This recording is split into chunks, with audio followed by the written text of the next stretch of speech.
현재 미국의 모습을 보려면 결국 미국의 역사를 들여다봐야 되는데 그 미국이 이루어지기까지 가장 중요한 역사적 사건 중에 하나, 남북전쟁. 역전 나방 스타일로 풀어드리도록 하겠습니다. 그 당시에는 미시시피 강의 경계가 굉장히 중요했던 것 같아요. 그러니까 지금으로 따지면 중부 지역의 동쪽 지역, 네. 이 지역은 영국으로부터 이제 미국의 함양을 받은 거고, 네. 이제 이 미시시피 강의 서쪽 지역은 네. 그 당시에 프랑스가 가지고 있었어요. 그리고 거기를 전체를 1,500만 달러 정도에 이거를 이제 구입을 하겠다. 미국을 샀어. 스페인령 플로리다. 저희가 또 되게 중요합니다. 저기에서 1차 세미놀 전쟁이라는 게 이제 이루어집니다. 말은 세미놀 전쟁이라고 하지만 우리가 안 될 것 같아. 그래, 그러면 돈 주고 가져가세요. 이쪽은 또 이제 강매 쪽에 가깝게 되는 거군요. 처음에는 멕시코한테 우리가 돈 주고 살게. 멕시코 거부하죠. 그러면서 구실을 찾은 게 뭐냐면 저 텍사스 땅에서 멕시코군과 무력 충돌을 일으킵니다. 그러면서 멕시코가 이제 항복을 하게 됐고 미국이 여기 있는 모든 멕시코 영토를 1,500만 달러의 양도를 받습니다. 새롭게 저렇게 많은 영토가 생겨나니까 이 주의 정치적인 색깔은 어떻게 가져갈 것이냐가 이제 첨예한 이슈가 된 겁니다. 그렇죠. 그리고 그 색깔의 가장 핵심적인 사안이 바로 노예 제도였습니다.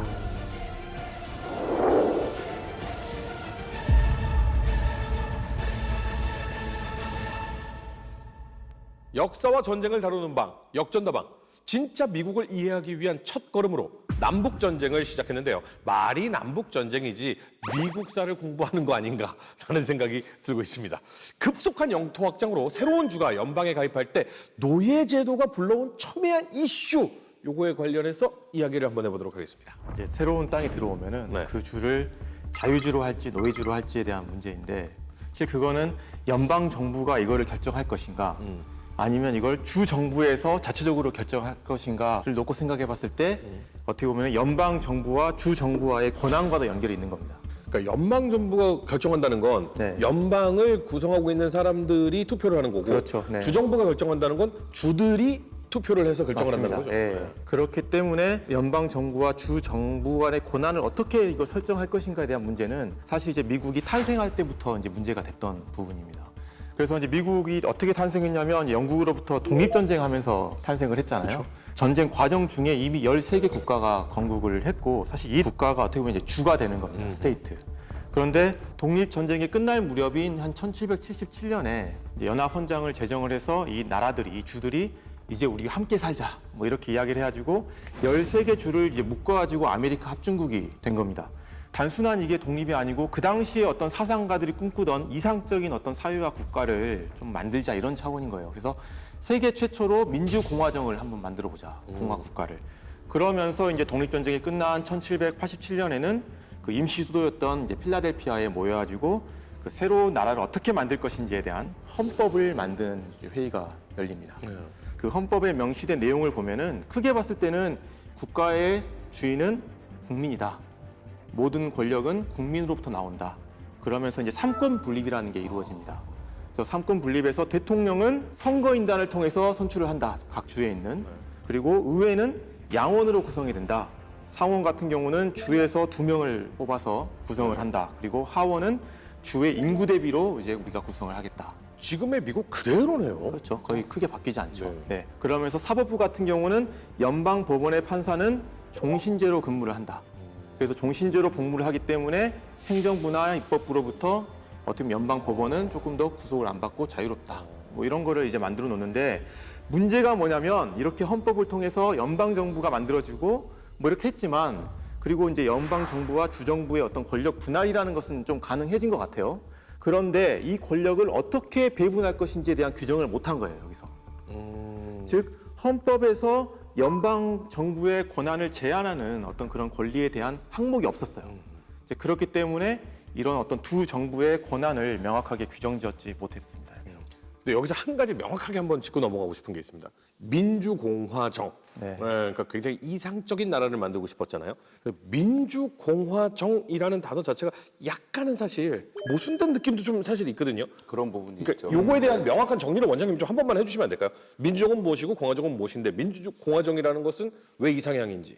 왜 이렇게 어려운 걸 모르겠어요? 아니, 왜냐면 우리가 민주주의 공화정 뭐 이런 거에 대해서는 개념적으로 어느 정도들은 다 알고 계신데 명확하게 한번 짚고 넘어갔으면 좋겠다는 생각이 들었어요. 그러니까 일단은 공화정이라고 하는 거는 왕정과 대치되는 개념입니다. 그러니까 이게 공화국을 만든다라는 거. 그래서 일단 왕이 없습니다. 왕이 없지만 공화정을 만든다라는 것 자체는 기본적으로 굉장히 중앙 집권적 성격이 강하게 있습니다. 그게 이제 공화정이라는 거고, 민주라는 거는 이제 민주적인 어떤 선거라든가 민주주의 제도가 작동을 한다라는 거죠. 그러니까 기본적으로는 왕정은 없다.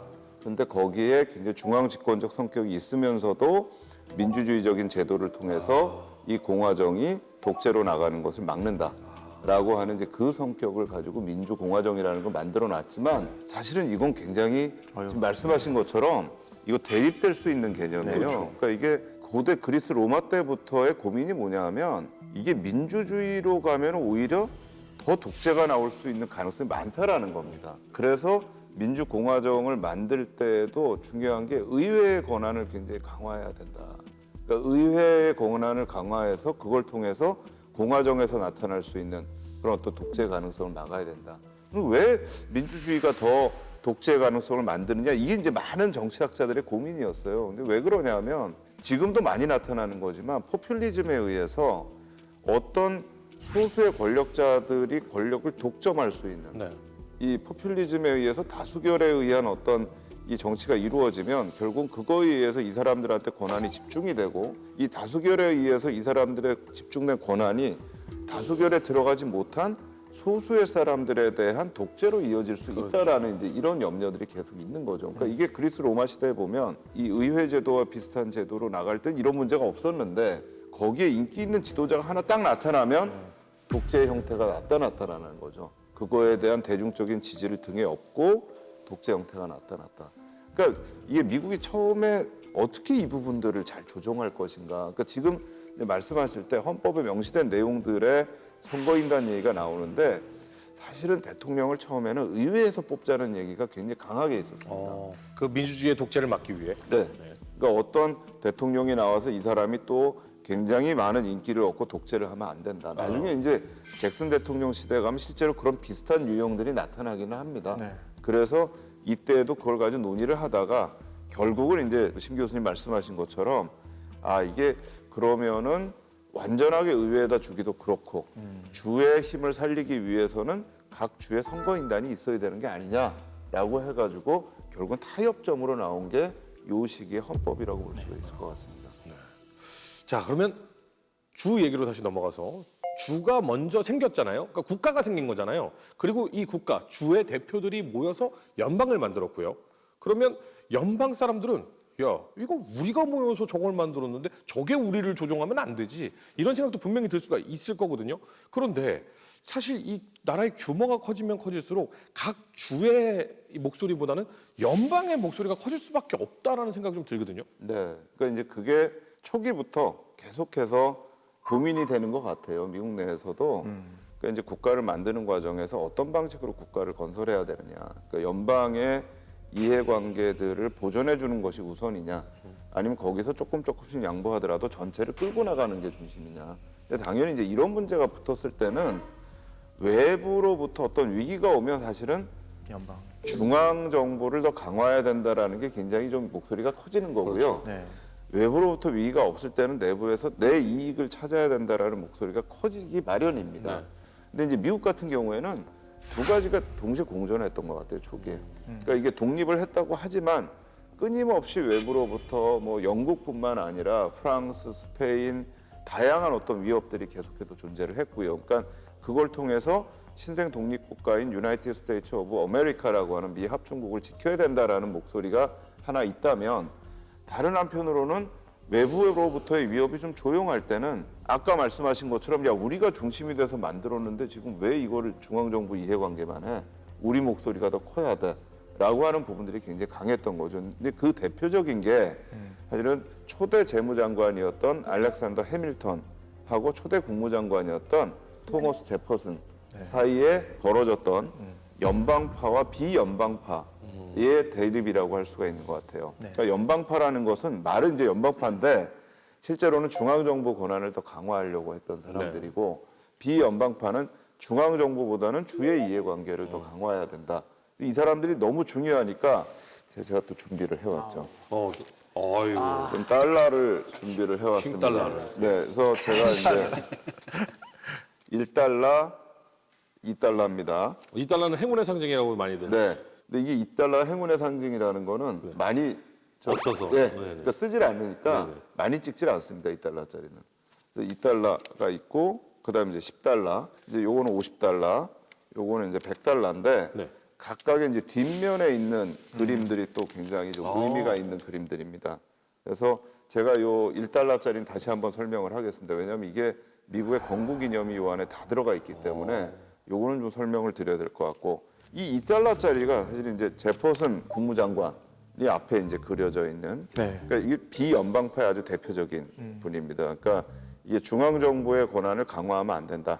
각 주의 영향력을 강화해야 된다라고 이제 했던 그리고 요게 이제 요 10달러짜리에 이제 해밀턴 초대 재무장관이 들어가 있습니다. 근데 사실은 초기에 미국에 있어서 강력한 힘은 사실은 재무장관보다는 국무장관이 굉장히 강했습니다. 그러니까 이후에 대통령이 쭉 나오는 걸 보면 대통령, 부통령이 있으면 보통 부통령이 20세기에 와서는 그 다음 선거의 후계자로 나가는 경우가 많아요. 그런데 초기에는 국무장관이 대통령이 되는 경우가 많았습니다. 그러니까 굉장히 실세를 가지고 있고 그러니까 이 국무장관이 해외에서의 외교뿐만 아니라 안에서의 내치에도 굉장히 중요한 역할을 했던 게 국무장관입니다. 근데 이제 특히 이제 제일 중요하게 이분이 생각했던 게 뭐냐면 독립전쟁을 하느라고 굉장히 각 주들이 빚이 많았어요. 근데 이 빚을 갚을 수 있는 능력이 안 되는 거예요. 그러니까 이제 해밀턴 장관 같은 경우에는 이게 중앙 정부가 더 권한을 강화해가지고 중앙 정부에서 이 빚을 좀 떠안아서 가서 이걸 해결해야 되는 게 아니냐라는 이제 얘기를 했어요. 근데 뭐 그런 입장이 기본적으로 보면은 비연방파 특히 주의 권한을 강화하고자 하는 사람들의 입장에서 보면 땡큐죠. 우리 돈 갚아주는데 그렇죠. 문제는 이제 그러고 나면 연방 정부가 완전히 권한을 더 강화하게 된다는 그렇죠. 겁니다. 그러니까 이게 사실은 굉장히 딜레마가 있어요. 돈을 갚아줘도 좋긴 한데 양날의 검이군요. 네, 갚아줬다가 내가 저기에 뒷목이 잡히면 우린 끝나는 거 아니냐. 이제 그런 부분들이 있기 때문에 그거에 대해서 이제 제퍼슨이 이제 그건 안 된다라고 생각을 한 거죠. 근데 특히 이제 이 양쪽의 기반 자체가 달라요. 그러니까 연방파 같은 경우에는 기본적으로는 중앙에서의 권위 규율을 강조하면서 상공업 쪽에 이제 굉장히 중요한 기반을 가지고 있었다. 그리고 특히 북부 쪽에 많은 기반을 가지고 있었다면 제퍼슨 같은 경우에는 기본적으로 자유입니다. 어떻게 자유를 찾을 것이냐. 근데 어떻게 보면 미국의 정신은요. 저는 제퍼슨이 훨씬 더 미국의 정신이 강하다라고 생각합니다. 그러니까 이 미국에 온 사람들이 뒤에서 이제 저희가 또 논의하겠지만 다양한 사람들이 왔는데 이 사람들이 왜 왔느냐? 기본적으로 자유를 찾아서 온 사람들이에요. 그러니까 종교적인 자유뿐만 아니라 사실은 경제적이고 사회적이고 모든 이런 자유들을 찾아서 온 사람들이기 때문에 중앙 정부가 각 주라든가 카운티라든가 그 밑에 있는 개인들의 권리를 규제를 하고 통제하는 거에 대해서 반대를 하는 입장을 가진 사람들이기 때문에 저는 어떻게 보면 그 정신은 이 2달러짜리에 더 많이 있는 게 아닌가. 그래서 행운의 돈인지는 모르겠습니다만 이런 이제 부분들이 굉장히 미국 내에서 중요한 초기의 어떤 갈등의 부분들을 보여주는 거고 그게 이제 나라를 만들어가는 과정인데 실제로는 남북 전쟁의 기원 자체가 사실은 2달러와 10달러 싸움에서 시작됐다라고 볼 수도 있겠죠. 그러니까 이게 나중에 뒤에 가서도 결국은 연방 중앙 정부의 문제냐 아니면 각 주의 문제냐라는 걸로 가기 때문에 그런 건데 그 정신이 또 하나 이제 잘 들어있는 게 바로 제일 싸지만 이 1달러짜리 지폐입니다. 굉장히 유용합니다. 네. 해외 나갔을 때 이거 없으면 호텔에서 굉장히 당황스러워요. 5달러를 놓을 수는 없는데. 네. 근데 문제는 요새는 사실 1달러 호텔에 놓고 나오면 별로 안 좋아하신다는 거죠. 인플레이션이 너무 많이 인플레이션이 되기 너무 때문에. 그냥 한 10달러 정도 놓고 가야 됩니까? 네, 10달러는 안 되고요. 근데 저도 이번에 좀 고민했어요. 근데 1달러 놓고 나오긴 했는데 괜히 이렇게 돈 주고 욕 먹는 거 있잖아요. 그래도 2달러 정도는 놔야 되지 않을까. 1달러 가지고 쓸 게 없습니다, 이제. 너무 물가가 올라가지고. 그래서 그런 고민했습니다만 이제 여기에 보면 앞에는 물론 이제 초대 대통령이 딱 있죠. 근데 다른 거는 보면요, 대부분이 이제 이 뒤에 있는 그림이 지금 10달러짜리는 재무부 장관이니까 재무부가 있습니다. 여기에 보면 그림이. 그다음에 50달러짜리가 그랜트의 뒤에는 의회가 그려져 있습니다. 네. 그리고 20달러가 잭슨 대통령이죠. 프랭클린 그랜턴 잭슨. 네. 예, 그리고 거기에는 뒤에 백악관이 그려져 있고, 그 다음에 이제 이 100달러짜리가 벤자민 프랭클린이고, 요 뒤에 독립기념관이 있습니다. 그러니까 이렇게 다 있는데, 이 의미는 처음 알았네. 네, 근데 1달러짜리에는 미국의 국장이 있습니다. 국장이 뭐예요? 그러니까 그 나라를 상징하는 휘장 같은 문장 같은 거에 이게 보면, 그게 있어요? 예, 유럽에 보면 내가 어디 성주다 그러면 성주에 그 휘장들이 다 있잖아요. 뭐 사람 똑같이. 이렇게 하고 있는 거. 그렇죠. 근데 이 사람들이 다 유럽에서 온 사람들이잖아요. 그러니까 유럽에서 와서 사실은 미국의 귀족들이에요, 처음에는. 그러니까 사실 귀족의 수준에 있는 사람들한테만 정치도 할 수 있고 투표도 할 수 있는 그런 권한을 준 거죠. 근데 그러면서 이제 이분들이 자기들의 이제 휘장을 만든 겁니다. 나라의 휘장을 만드는데 이게 이제 독수리가 있고 이 앞에 이제 13개 조는 방패처럼 돼 있고 그 다음에 화살을 한 손에 들고 있고 한 손에는 이 평화를 상징하는 우리가 평화를 지키면서도 유사시에는 전쟁도 불사하겠다. 그러나 기본적으로는 우리가 13조를 지키겠다. 그리고 여기에 이제 써 있는 게 플로리버스 우넘이라고 돼 있습니다. 스파니어예요? 아니, 라틴어죠. 네, 라틴어로 되어 있는데요. 이게 이제 연방제를 상징을 합니다. 그러니까 다수가 있으면서도 우리가 그걸 하나로 가지고 있다라고 하는 의미를 가지고 있는 이제 그런 부분들이 여기에 써 있습니다. 그래서 이 부분들이 기본적으로는 미국의 어떤 출발할 때 정신을 잘 보여주고 있다라고 생각이 되고요. 또 하나 이제 여기에 보면 피라미드가 있습니다. 피라미드가 있어요? 네. 미국은 이집트에서 시작한 겁니까? 아닙니다. 그 피라미드가 있는데 그만큼 이 미국이라는 나라가 거의 이 황무지 같은 데서 우리가 나라를 이렇게 세우고 있다라는 거를 좀 보여주고 있는 것 같아요. 저거에 대해서는 음모론들이 좀 있긴 했었어요. 아 그래요? 왜냐하면 그 맨 위에 천리안이 있잖아요. 도대체 왜 천리안이 왜 그렇죠. 있을까? 그런 얘기가 굉장히 많았었죠. 성리의 눈이라고 하는 그리고 이제 아래에 보면은 시대의 새로운 질서를 우리가 만든다라고 하는 문구가 되어 있습니다. 대단하네요. 예, 그러니까 저는 이제 이 부분들이 미 합중국이라는 나라를 새로 세운다라고 할 때 거기 있는 사람들이 어떤 정신을 가지고 만들려고 했는가 그리고 그 안에서의 체제에서의 이 연방과 중앙 사이의 문제들을 어떻게 해결하려고 했는가 그러면서도 외부로부터의 침략에 대해서 우리가 단호하게 대처한다라는 부분을 보여준 거고 그 부분에서의 갈등이 이제 이 2달러짜리와 10달러짜리 사이에서의 이제 갈등으로 나타나는 거죠. 저 이거 약간 소름 돋았어요. 미국의 인형과 이런 것들을 딱 상징할 때 머릿속에 딱 떠오르는 캐릭터가 캡틴 아메리카였어요. 아, 예, 정확한. 근데 정말 그 캡틴 아메리카가 미국을 상징하는 그 모든 것들을 다 갖추고 있구나. 방패밖에 안 들고 있어요, 캡틴 아메리카는. 그러니까 내가 항상 지키는 것에 집중한다. 하지만 유사시에는 나는 공격할 수 있다. 이런 의미부터 시작해서 아, 이래서 미국인들한테 캡틴 아메리카가 인기가 있구나. 그 시블워도 그렇잖아요. 사실 기준해가지고 유엔에서 제재하려고 하는 받겠다 안 받겠다도 사실 이 연방파와 주정부 네. 주를 지지하는 네. 이 파와 다툼과도 마치 연결되어 있는 것처럼. 근데 혹시 조금 어려우실 수 있는 부분들이 있어서 좀 쉽게 기억을 하려면 네. 저는 항상 잔머리로 요건 기억해야겠다 이러면 좀 이제 잔머리를 쓰거든요. 재무장관이 해밀턴입니다. 네. 재무는 돈 관리하는 데잖아요. 그럼 돈은 어떻게 관리하는 게 좋아요? 나눠서 관리하는 것보다 중앙에서 관리하는 게 좋거든요. 그러니까 돈 관리를 중앙에서 하자고. 그러니까 연방파. 네. 그리고 이 제퍼슨 같은 경우는 국무장관입니다. 정치하는 사람이에요. 정치는 표를 많이 받아야 되거든요. 많은 사람들의 정신과 생각을 내가 투표로 이끌어내야 되니까. 그러니까 국무장관은 제퍼슨, 제퍼슨은 비연방파. 약간 이렇게 외우면 좀 쉽지 않을까. 더 어려운 거. 저만의 방식이었습니다. 좋았어요. 저만의 방식이었습니다. 이렇게. 일단은 빨리 제가 돈을 집어넣겠습니다. 요새 달러 환율이 높아서 혹시 몰라서 저는 지금- 나눠주시는 줄 알았어요. 아니, 무슨 말씀하세요 지금 왜 그러세요? 근데 서구 역사에서 보면 이 독수리란 동물이 굉장히 어떤 그 권력을 상징하나 봐요. 왜냐하면 로마 제국도 네, 로마 시대 때부터 많이 쓰여왔죠. 그다음에 신성 로마 제국도 그렇고 그다음에 나폴레옹도 독수리 있었었고 심지어 나치 독일도 독수리 있었었고 근데 이게 계속해서 이어지면서 가장 그 당대의 강대국이었던 그런 국가들이 독수리를 쓰지 않나 그런 생각도 좀 있어요. 근데 하나 이글스는 왜 그래요? 내가 약간 좀 네. 원장님, 하나 이거 날고 싶은 마음은 있는 잠깐만요. 거죠. 그 행복 야구를 그렇게 좀 무참히 밟아주시면. 그들의 이상만큼은 그 어떤 구단보다는 없습니다. 요새 NFL에서 필라델피아 이글스는 1등을 달리고 있는데 아. 하나 이글스는 왜 저럴까? 좀 고민이 있어요, 제가.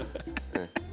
언젠간 날아오르리라 팬들이 믿고 있지 않을까 생각합니다. 어쨌든 이 연방파와 비연방파 이야기를 왜 이 어려운 이야기를 했느냐. 결국은 남북 전쟁은 이것으로 귀결되기 때문입니다. 네. 자, 공교롭게도 연방파는요 북부에 많이 몰려 있었습니다. 비연방파는 남부에 많이 몰려 있었고요. 당연히 지지 기반이 다르죠. 그리고 남부와 북부는 뿌리가 아예 다르다라고 얘기를 하던데 맞습니까? 뿌리가 아예 다른 건 아닌데요. 그래도 이렇게 많이 갈라지게 된 원인이 있습니다. 그거는 미국의 이민사를 우리가 좀 들여다볼 필요가 있을 것 같습니다. 미국은 이민자들이 세운 나라니까 보통 빅 웨이브가 한 4번 정도 있었다고 하는데 남북전쟁 이전에 그중에 2번의 빅 웨이브가 있었습니다. 첫 번째 웨이브는 역시 미국이 독립전쟁할 무렵까지 좀 더 길게 보면 한 1830년대까지 있던 이민의 물결이 한 번 있었는데 이때 핵심은 영국 사람들이 넘어온 겁니다.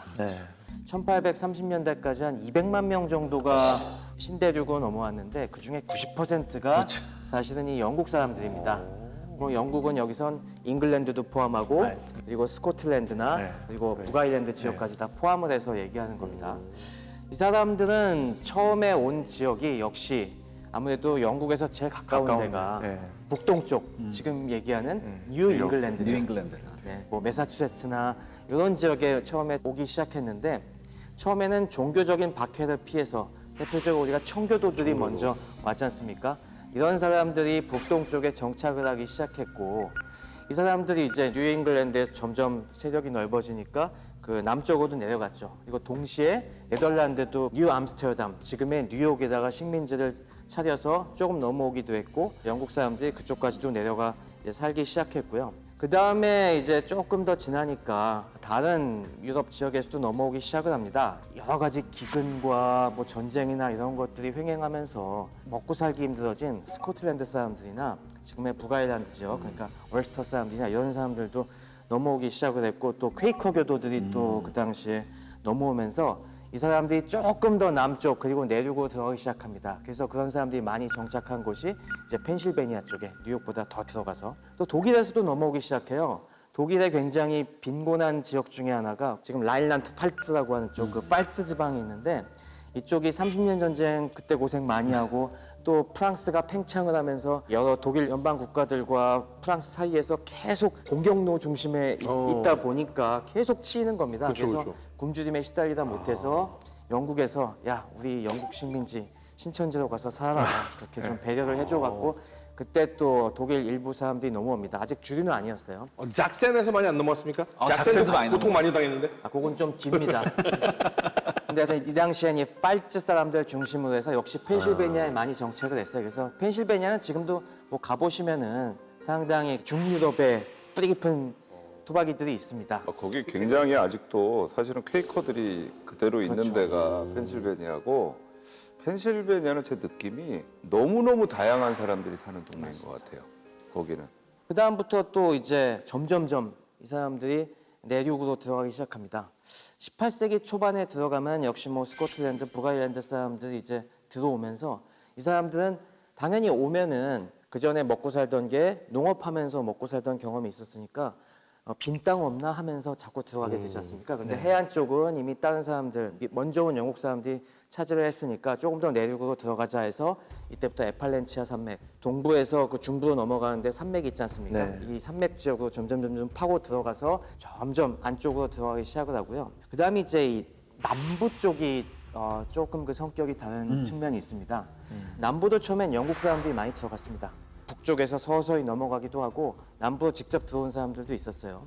그런데 남부는 가장 큰 문제가 기후나 풍토나 이런 것이 유럽이랑 안 맞아요. 다들 아시다시피 유럽은 이제 좀 선선하고 그렇게 뭐 덥지도 않은데 좀 약간 칙칙하긴 한데 가보신 분들은 아시겠지만은 이제 쪽 메릴랜드에서 남쪽으로 버지니아, 노스캐롤라이나, 사우스캐롤라이나 쪽으로 넘어가면은 진짜 우리나라 못지않게 덥고 춥고 습하고 그러다 보니까 특히 이 당시에는 개척도 안 돼 있어갖고 그렇죠. 네. 굉장히 풍토병이 많았거든요. 말라리아도 심하고. 그러니까 정상적인 웬만한 영국 사람들이 가서 살기가 부적합했습니다. 그러다 보니까 여기는 웬만한 사람들은 우리 못 살겠어 하고 빠져나오고 대신에 여길 들어간 사람들은 뭘 노리고 갔냐면은 하인들 그리고 노예들 부려서 크게 거기서 먹고 사는 걸 원하는 사람들이 이제 들어가기 시작했어요. 시작이 이미 그렇네. 네. 그리고 당연히 그러려면 어떤 사람들이 들어가겠습니까? 뭔가 좀 돈이 있는 사람들이 들어가야겠죠. 그 농장도 큰 거 사고 거기다 부리려면은 기본적으로 그래서 어떤 자본주의적인 마인드도 좀 있고 기존의 어떤 자산가이기도 하고 아니면은 굉장히 땅 갖고 사업해 보려는 사람들이 그 중에서도 많이 갔습니다. 좀 독일 인민자가 조금 많았나요, 남부에? 아니야, 아직 이때까지는 네. 독일 이민자 별로 없어요. 근데 제가 굉장히 흥미로운 얘기를 들은 거는 1812년에 영국하고 미국 전쟁하잖아요. 네. 그때 영국군 내에 독일 용병들이 있었는데 네. 이 독일 용병들이 와가지고 오히려 미국에 정착을 했다는 거예요. 대부분 정착했다는 네, 얘기였어요. 또 하나는 동북 지역은 사실 초기에 청교도가 오면서 굉장히 자기들의 우리가 처음 온 사람들이다. 우리 정신이 미국의 정신이다. 근데 제가 미국을 다니면서 좀 흥미롭게 보는 것 중에 하나가 자동차 번호판에 보면 각 주마다 거기에 각 주에 자기들 상징하는 것들이 있어요. 써 있습니다. 글자가. 모토가 있어요. 글자가 써 있는데 뉴잉글랜드 쪽에 매사추세츠에 가면 거기에 이 써 있는 게 스피릿 오브 아메리카입니다. 미국의 정신이에요. 그러니까 미국의 정신이 동북 쪽에서 나온 거다. 그러니까 이 북동 쪽에 있는 사람들이 이 남부 쪽에 있는 사람들을 보면 저 사람들은 원래 미국의 정신을 가져온 사람들이 아니야, 저기는. 아니, 여기도 어느 사람 사는 데는 다 비슷하구나. 거긴 진짜 미국 아니야? 네. 진짜는 여기지 이런 네. 느낌. 아. 그래서 뉴잉글랜드라고 지금 말씀하신 데가 사실은 주가 수가 많아요. 네. 그러니까 매사추세츠만 있는 게 아니라 로드 아일랜드, 코넥티컷, 뉴햄프셔, 메인까지 몇 개 주가 이걸 묶어가지고 우리는 새로운 잉글랜드다. 우리 정신을 가지고 있는 스피릿 오브 아메리카다. 그래서 미국을 가시면 저는 그 번호판들에 적힌 이름들을 한 번씩 각 주마다 보는 것도 굉장히 흥미로우신 것 같아요. 아, 요게 이 주의 마인드라고 보면 되겠어. 네, 그러니까 어떤 주에 가면 그게 있어요. 우리 섬에는 몇 천 개의 호수가 있어. 그게 거기에 또 번호판에 딱 있어요. 그런 경우도 있고 그렇습니다.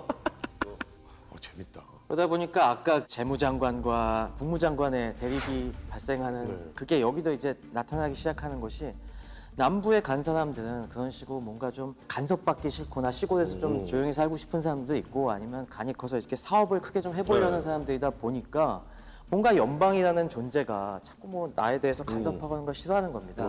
그래서 이 지역의 사람들은 자유방임주의를 되게 신봉하는 사람들이 많았어요. 그 다음에 이제 1840년대, 50년대 들어서면서 또 두 번째 빅 웨이브가 몰려오기 시작합니다. 아일랜드 대기근의 영향으로 해서 거기서 이제 굶주린 아일랜드 사람들이 진짜 먹고 살기 위해서 수백만이. 대거 넘어왔죠. 네, 그 당시에 150만 정도. 네, 뭐 한 100만 명 이상이 타이타닉도 그거죠. 타이타닉은 나중에 타이타닉은 1100년. 나중에 얘기인데 파인 어웨이가 이제 영국의 지주한테 핍박을 당해갖고 톰 크루즈가 신천지에서 삶을 살아보겠다고 넘어오는 그런 영화죠. 그때 니콜 키드만이 캐스팅 된 여러 가지 이유 중에 하나가 그때 당시에 제일 이쁜 여배 중에 제일 머리가 빨갰대요. 그래서 아일랜드 여자를 아일랜드 사람들이 넘어오고 그 다음에 뒤이어서 넘어온 게 1850년대에서 독일 사람들이 또 많이 나옵니다.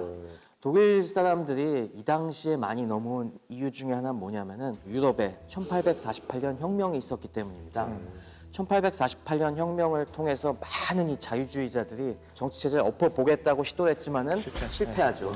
그러면서 이 사람들이 다 수배자가 돼갖고 다 도망옵니다. 이쪽. 그래서 이때는 독일 중부 유럽의 자유주의자들이 또 엄청나게 많이 넘어옵니다. 아, 왕정을 싫어하고 자유를 사랑했던 사람들이 수배자가 되고 그렇죠. 그 이념을 가지고 있는 미국을 향해 떠나온 거군요. 이게 복합적인 문제를 만들어내는데 일단 아일랜드계가 딱 많이 온 데가 뉴욕 같은 지 않습니까?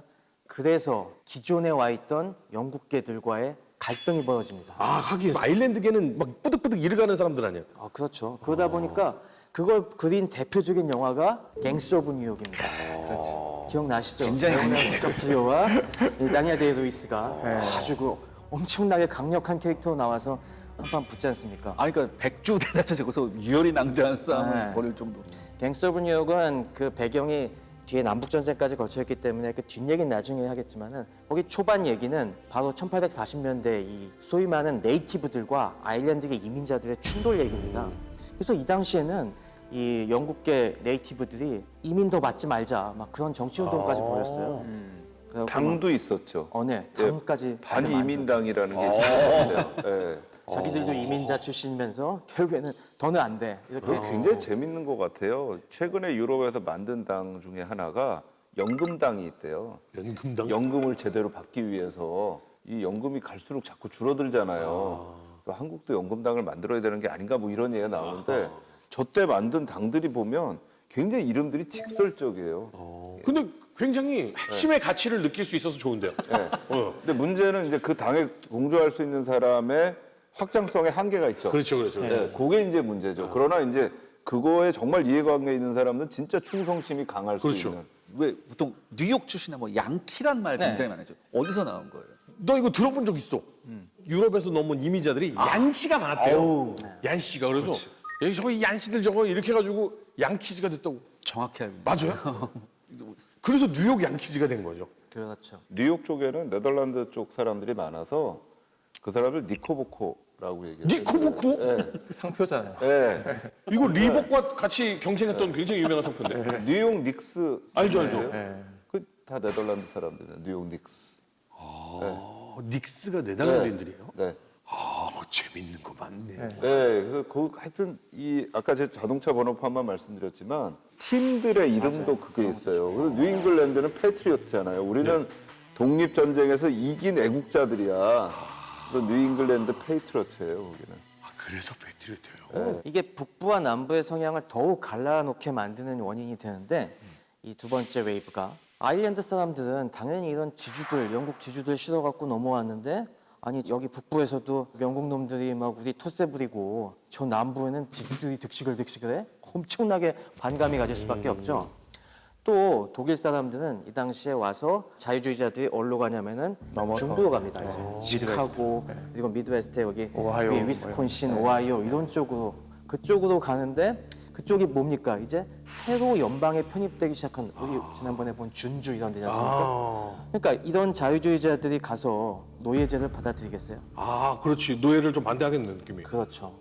그러니까 당연히 이런 문제들 때문에 가뜩이나 이제 남부와 북부에 사람 성향 차이가 있던 것이 이런 이민들이 더 들어오면서 문제가 더욱더 가중되기 시작합니다. 그 아일랜드 사람들은 주로 무일푼으로 오는 경우가 굉장히 많았어요. 그래서 초창기 미국 사회 뭐 하층 계급 노동자 하면 대부분 아일랜드 뭐 그런 얘기가 굉장히 많았고요. 그다음에 독일 이민자들은 그래도 일정량의 자금을 들고 오는 사람들이 꽤 있었대요.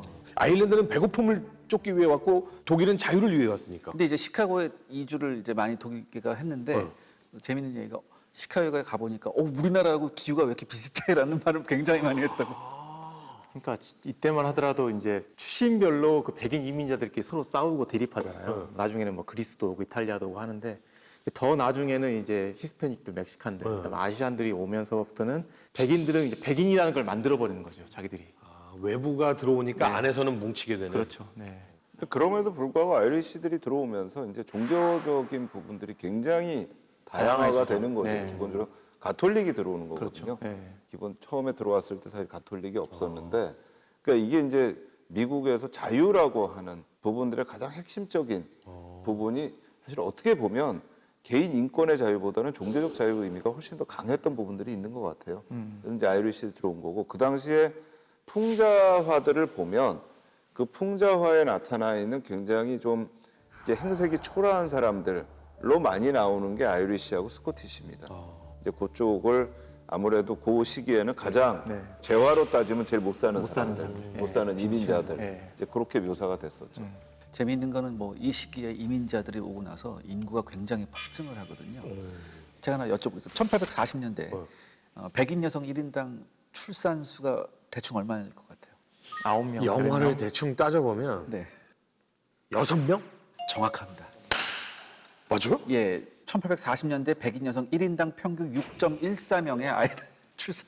그것도 좀 줄었던 거잖아요. 굉장히 전에 비해서. 미국 영화 보면은 이렇게 그 형제들 막 이렇게 사진 찍는 가족 사진 있잖아요. 대충 그 정도. 근데 이제 저는 생각해야 돼요. 그 당시에 평균 수명 생각을 해야 영아 되면 사망률이 워낙 높기 때문에. 예, 영아 사망률도 굉장히 높지만 반대로 평균 수명도 50이 안 됐을 거예요. 그리고 이때는 또 결투가 많아가지고요. 툭하면 결투해가지고 사람이 죽으니까. 미국 역사 보면 굉장히 유력한 의원들도 결투에서 죽고 그런 경우가 굉장히 많더라고요. 아니 변호사끼리도 완타치 해가지고 누가 이겼는지 뭐 따지고 이런다던데. 제가 확인해봐야 되는데 아마 해밀턴인가 누가 네. 결투로 죽죠. 네. 우리 여기 대통령 아주 후보도 중요한- 죽고 그래요. 네. 근데 저는 한 가지 궁금한 게 여기서 아일랜드계나 이렇게 못 사는 사람들이 넘어왔을 때요. 안으로 더 이상 사람들이 여기 다 땅 차지하고 있으니까 안으로 들어간 거잖아요.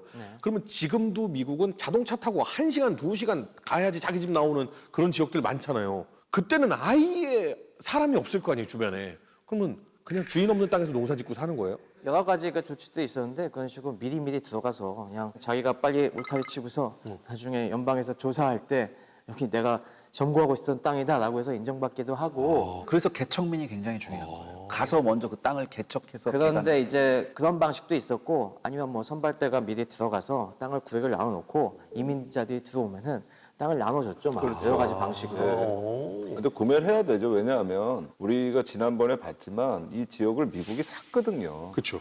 그러니까 등록을 하든지 정말 작은 돈을 내든지 아니면 거기에서 나오는 거에 대한 세금을 내야 된다라든지 이런 조치가 있는 거죠. 기본적으로는. 문제는 치안이 문제입니다.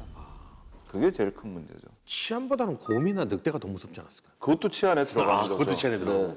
그래서 이제 사람들이 모이면 그때는 이제 황무지에서 준주 단계로 격상을 이제 시키는 관리를 할 수 있게끔 주에서 이제 그렇게. 근데 지금까지 이야기를 들어보면 각 이민자마다의 성격이 다르고 원하는 바가 다르기 때문에 갈등이 빚어질 것 같다라는 생각은 드는데 아니 노예제도에 대한 이야기는 사실은 남부에 난 돈 좀 있고 나 크게 농장 한번 해볼래 라는 사람들만 노예제도인데 노예제도가 왜 언제부터 이 문제가 되기 시작한 거예요? 그러니까 사실 뭐 노예제도는 독립전쟁, 그러니까 식민지 시절 때도 이미 폐지론자들도 있었습니다. 그때도 폐지론이 부상도 됐었고, 특히 이제 독립전쟁 시기, 뭐 독립혁명 시기에는 기본적인 지금 이념이나 아니면 명분 자체가 인간의 자유와 권리잖아요.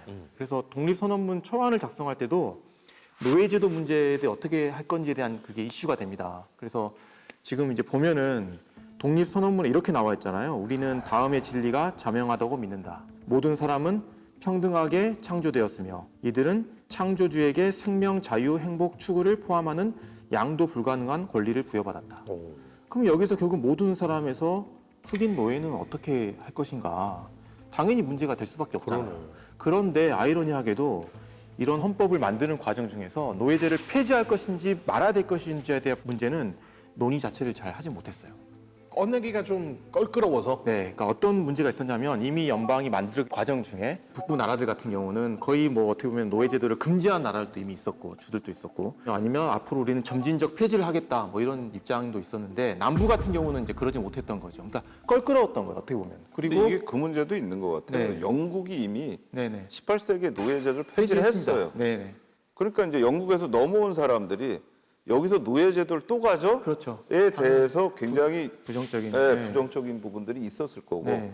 반면에 밑에는 나는 노예제도가 필요해. 네. 남부 쪽은 네. 이제 그런 갈등들이 생기는 거죠. 그렇죠. 그리고 이때 이미 이제 상당수의 유력 정치인들은 실제로 노예 소유자입니다. 네. 제퍼슨 대표적인 인물이죠. 네. 한 100명 노예가 있었잖아요. 그렇죠. 예. 네. 그래서 굳이 이 문제를 가지고 이때 우리가 통합이 중요하고 이런 게 중요한데 논란을 만들지 말자라는 게 가장 큰 이유이지 않았을까. 그리고 이때 사실 많은 사람들이 앞으로 노예제도는 자연스럽게 소멸될 것이다라는 예측을 많이 했습니다. 왜냐하면 그도 그럴 것이 주로 이제 담배 농사를 짓다 보면은 담배 농사는 짓다 보면 땅이 황폐해지잖아요. 그러니까 이거는 계속 못 간다. 그리고 뭐 최근에 이제 부각되고 있는 뭐 밀농사 이런 경우에도 노동 집약적인 어떤 그런 농사가 아니거든요. 그러니까 자연스럽게 노예는 쓸모 없어질 거다. 뭐 이런 식으로 이야기를 많이 했죠. 그래서 사실 이제 필라델피아 재헌 의회에서는 노예제 폐지 자체는 이루어지지 않았고 여기서 이슈가 된 거는 그러니까 노예제 관련해서 이슈가 된 거는 노예를 어떻게 카운팅을 할 것인가. 즉 직접 세를 주고 세를 받고 그다음에 하원의 의석수를 인구가 기준이 되는데 이 노예가 인구를 어떻게 포함시켜야 될 것인가가 사실 이제 이슈가 돼서 논란이 일어납니다. 그러니까 쉽게 말해서 그겁니다. 사람으로 볼 거냐 말 거냐. 백인 한 명당 얼마 정도로 봐야 되느냐. 이건 그래서 이게 정치인의 가장 중요한 그렇죠. 예, 왜냐하면 하원의 의석수를 결정하고 그럼요. 그다음에 이제 세금을 결정하고 이런 문제들이 있기 그러니까 때문에. 하원의 의석수가 인구 비례이기 때문에 네. 그러니까 이제 이 노예들을 어떻게 할 것이냐라는 문제가 되는 거죠. 그럼 인정이 됐어요 사람으로? 네, 그러니까 5분의 3으로 인정을 받습니다. 자유민해, 백인 자유민해. 5분의 3만 사람으로 인정. 60%가 이제 카운팅이 되는 거죠. 어떤 기준이에요? 제가 내린 결론은 결국 뭔가 어떤 타협의 산물이지 않았나. 북부주 출신의 대의원들의 입장에서 봤을 때는 카운트를 안 해주는 게 유리하겠죠. 그다음에 남부 같은 경우는 카운트를 많이 받는 게 일단 유리합니다. 그렇지. 그래서 처음에 이제 북부에서 이렇게 이야기했겠죠. 야, 너 카운트 안 한다? 그러니까 남부에서는 야, 좀 해줘라.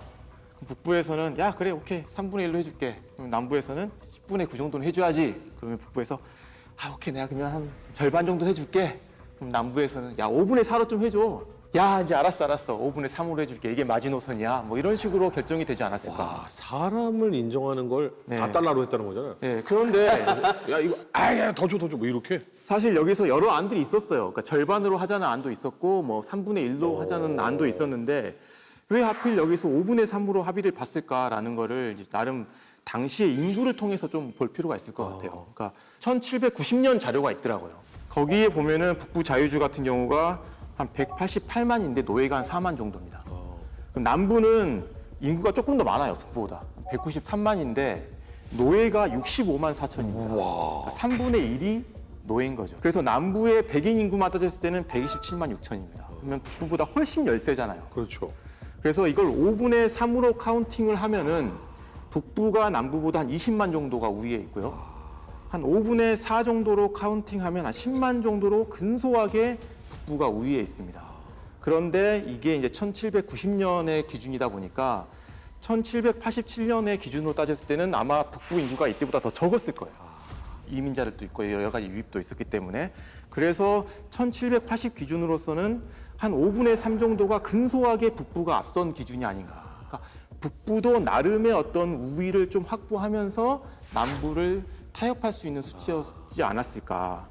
또한 남부 역시도 너무나 많이 이걸 카운팅 해버리면 세금을 또 많이 내야 되거든요. 그러니까 한 5분의 3 정도가 아주 뭔가 이게 좀 적절한 수준이 아니었을까라는 좀 생각을 해봅니다. 당연히 그때 시기에 맞는 어떤 뭐 결정이고 생각이었겠지만 참 어떻게 보면 씁쓸하네요. 네, 근데 이게 사실 의미가 있는 게 뭐냐면 어찌됐든 이거는 남부에게 이익일 수밖에 없어요. 특히 남부에서 노예를 소유하고 있었던 농장주들에게. 그리고 이게 이제 노예주가 유지될 수 있는 근거가 됩니다. 왜냐하면 이전에는 노예에 대해서 악이라는 뭔가 그런 생각이 있었는데 헌법에서 이걸 5분의 3으로 카운팅을 해주면서 노예도 나름 귀한 거다. 나름 재산이다. 뭐 이런 식으로 해주니까 앞으로 이 노예주가 유지될 수 있는 이런 근거가 되게 됩니다.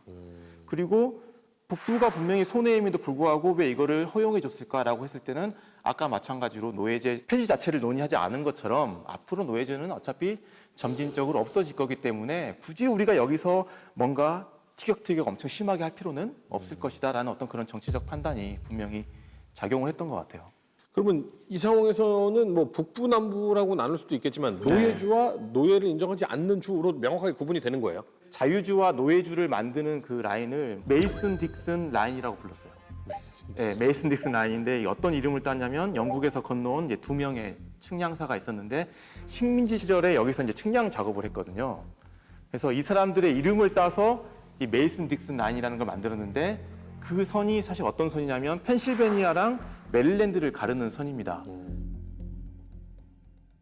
그런데 하필 밑에 있는 메릴랜드부터 노예 인구가 15%가 넘어가는 지역이었고 자연스럽게 여기가 이제 노예주가 되게 되는 거고 그 윗부분은 이제 자유주가 되게 되는 거고 나중에 이제 제퍼슨이 북서부 조례를 내리거든요. 그래서 아팔란티아 서쪽에는 새로 편입되는 주에 대해서는 노예제를 하지 않는다라고 하면서 뭐 오하이오나 인디애나나 뭐 일리노이나 미시건 주에서는 노예제도를 금지를 합니다. 근데 이게 우연치 않게 또 오하이오 강이 이걸 가르는 경계가 됐어요. 자연스럽게 뭔가 그런 경계가 나누어지면서 이게 중요한 거는 그 구분이 지어진 거잖아요. 근데 그 구분이 이제는 앞으로는 심리적이고 정치적이고 문화적인 어떤 그런 분계선이 되게 됐죠. 그러니까 노예제도가 없어지지 않고 이제 번창하게 되면서 오히려 이런 구분선을 근거로 뭔가 사회 갈등이 점점 이제 심해지는 그렇게 연결이 되는 것 같아요. 그러면 네, 미국은 속지주의잖아요. 네. 그죠? 그 땅에 소속돼 있는 법을 따르잖아요. 그러면 노예주가 있고 자유주가 이렇게 있으면요. 자유주에 이렇게 살다가 노예주로 가서 노예 막 부리고 다시 자유주로 돌아왔을 때는 노예 없는 상태로 난 있고 이러면 불법 아니에요? 아, 그게 나중에 문제가 됩니다. 아, 그게 나중에 문제가 돼요? 그 재판 문제는 나중에 말씀을 오. 드리겠습니다. 그게 굉장히 중요한 재판이고요. 네. 그러니까 제가 어떤 이 연구자를 봤냐면 미국의 역사를 재판 가지고 하시는 분이 있어요. 이게 재판 하나하나가 미국에서는 판례가 되게 중요하거든요. 그게 미국의 역사를 만들어가는 과정인데 아주 핵심 중에 하나예요. 핵심. 역시 제가 궁금할 걸 알고 그냥 아유, 미리 준비가 돼 있군요. 좋습니다. 자, 그러면 새로운 주가 노예주냐, 자유주냐, 요걸 어떻게 정하느냐가 정말 중요하다는 걸 저희가 배웠잖아요. 그러면 이게 가장 핵심적인 이 주들 간의 갈등의 중심이 되는 거예요. 그렇죠. 아무래도 준주가 있다가 주가 새로 들어온다든가 할 때에 여기가 노예주로 가느냐 자유주로 가느냐에 따라서 거기에서의 상원의원, 하원의원뿐만 아니라 대통령 선거인단까지도 나올 때 이 표가 어느 곳으로 가느냐의 이제 문제를 가르게 됩니다. 근데 물론 초기에는요, 저는 이게 아주 그렇게 중요하지는 않았다고 생각을 해요. 그러니까 이게 1850년대에 가야 그때 가서 이제 당이라는 게 나오기 시작을 합니다. 오늘날의 민주당, 공화당이 나오기 시작을 하는 건데 사실 이제 이런 문제 때문에 또 하나 뭐가 있냐면 저도 이 정치학을 공부하면서 미국의 초기 정치를 보면서 굉장히 이게 정치학에서 중요하겠다고 생각을 하는 게 정당 무용론이에요. 그러니까 이게 정당이라는 게 나오면 저도 굉장히 많이 고민을 하는데 실제로 자기가 살고 있는 지역이라든가 실제로 뭐 나라든가 내가 갖고 있는 철학이라든가 이거를 넘어서 정당의 뜻을 그냥 따라가야 될 때가 있습니다. 그렇죠. 그럼 그게 정말 인간이 자기가 생각하는 거를 제대로 표출할 수 있는 것이냐, 의견을. 그래서 이때 또 이런 문제들이 정당이 필요한 거냐 필요하지 않은 거냐에 대한 논쟁도 또 만들어내는 게 있습니다. 그래서 상대적으로 미국의 민주주의가 역사 굉장히 오래됐음에도 불구하고 정당의 역사는 사실은 그거에 비하면 좀 늦게 시작됐다라고 볼 수도 있어요. 근데 어쨌든 이 노예주냐 아니냐의 문제는 굉장히 미국에서의 연방 정부와 연방 의회의 권력을 좌지우지할 수 있는 그런 중요한 문제입니다. 그 미국을 구성하는 핵심 민주주의라는 건 결국 6대 4가 되면 6이 다 먹는 거잖아요. 근데 이거를 만약에 새로운 준주들이 올라왔을 때 한쪽으로 가면 나머지 반대파는 싸그리 그냥 그 정책을 따라가야 되는 상황이 발생할 수 있으니까 당연히 핵심적인 쟁점이 될 수밖에 없는데 자, 폭발적인 영토 확장을 하고 있는 과정입니다. 여기엔 당연히 준주들, 새로운 연방에 편입되는 주들이 계속 생겨나고 있었을 텐데 그러면 계속 생겨날 때마다 막 양쪽 진영에서 가가지고 막 설득하고 보면 결투하고 막 이런 상황이 있었던 거예요. 갈등이 생길 수밖에 없잖아요. 그러니까 사실 우리가 노예제도를 뭔가 건국할 때 이걸 미뤄뒀잖아요. 근데 이게 이제 미뤄둔 게 그 80년 동안 뭔가 미국의 어떤 법이든 정치든 경제든 사회든 모든 뭐 도덕적 이슈, 문화적으로 다방면으로 뭔가 복잡하게 갈등이 그렇죠. 이루어지고 있기 때문에 이걸 어떻게 정당에서 해결할 수 있을까? 이런 문제 때문에 사실 정당 무용론이라는 것도 생길 수 있는 건데 어쨌든 중요한 거는 그 갈등 때문에 정치에서 뭔가 역할을 해야 되는데 잘 못합니다. 근데 하긴 해요. 타협을 합니다. 어느 순간마다. 근데 그 타협이라는 게 미봉책이었다는 게 문제죠. 그러니까 근본적인 해결을 하지는 못했어요. 그리고 그 근본적인 해결을 하지 못한 채 뭔가 계속 뒤엎는 식으로 가다가 이제는 그 모든 갈등들이 1860년대에 와서는 더 이상 정치가 해결할 수 없을 때, 해결하지 못하게 될 때 그때 이제 전쟁이 근데요. 터져버린 거죠. 네. 지금도 해결이 안 되고 있잖아요. 그러니까 그거는 사실 미국만 그런 게 아니고 사실 전 세계가 그런 생각은 있었던 거고. 그러니까 저는 이제 이 초기에 미국에서 보였던 여러 가지 이제 갈등이나 이 혼란스러운 상황이 저는 어떻게 보면 당연히 새로운 국가와 새로운 시대를 열어가는 데 있어서 나타날 수 있는 그런 갈등과 혼란이었다. 필연적인 부분이죠. 네. 이제 그걸 미봉책이라고 말씀하신 거 저도 동의를 하면서 다른 한편으로는 또 미봉책이 될 수밖에 없는 근본적인 이유가 있었다. 그런 어떤 시대적인 흐름도 또 있었던 게 아니냐라는 생각도 해봅니다. 이때부터 나온 게 전문 노예 감독하는 사람들. 아이고야, 근데 이 사람들은 잔혹해. 단 한순간이라도 노는 노예가 있으면 안 된단 말이죠. 그러니까 굉장히 잔혹한 감독을 하기 시작합니다. 여기서부터 우리가 알고 있는 노예에 대한 잔혹 행위들이 대부분 여기서 나와요. 자기들이 갖고 있는 노예를 또 비싼 가격에 또 밑으로 공급할 수 있는 노예 시장이 형성되는 역할을 하게 되는 겁니다.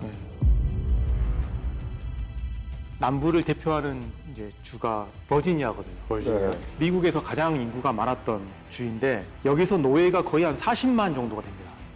자기들이 가지고 있는 노예를 딥 사우스 쪽으로 팔 수가 있잖아요. 그렇죠. 거기에서 이제 면화가 나오는 거죠. 그렇죠. 네. 처음에 담배 중심으로 갔다가 네네. 이제는 정말 노동력이 굉장히 필요한 면화가 나오게 되니까